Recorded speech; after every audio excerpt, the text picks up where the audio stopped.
دا سړی سره طالبانو دغه دا امام غزالی څه ورته وایي؟ په رب العالمین قسم طالبانو موسیقي ته حلاله وایي. یو درس بیا دیدم درته وایم چې زړه مې ډېر ده که نه تا چې مخکې ویلي یو درس دیده بیا در تاسو ته زه وایم. احیاء العلوم کې د په موسیقي باندې یو بحث کړی خو مطلقه موسیقي نه، موسیقي یو علم د طالبانو دی علمي راغلی ده په موسیقي باندې راغلی کم حالت کې دی جایزه بلي. نو اوس طالبانو صحیح ده دا د تفرد ده د ټول اسلامي امت نه دا د تفرد ده. اسلامي امت د سره دا خبر نه مني خو ځینې مني. ته د مسلمان په حیث چې ځان نه آینده کې یو عالم جوړوي چې په افغانستان کې اوس دا د ما په کتابخانه کې ښایي موسیقي حلاله بلي.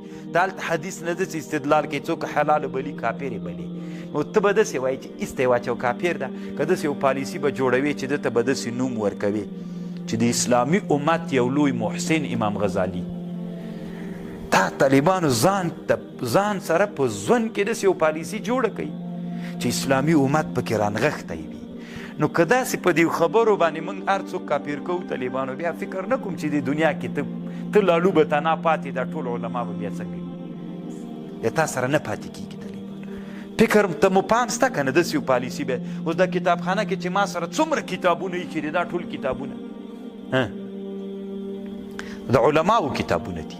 خیر ده که خبرې نه منم خو د اسلام په دایره کې به هغه علما زه راولم.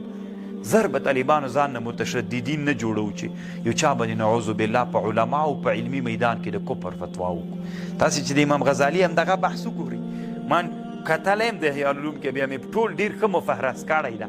بیا انشاءالله یو درس مې چې اراده مې د تاسې ته وایم چې په اصلي هدف مو پوهېږم چې څه وایي دی دا اوس څنګه خبر ده دا مطلب یې څه دی.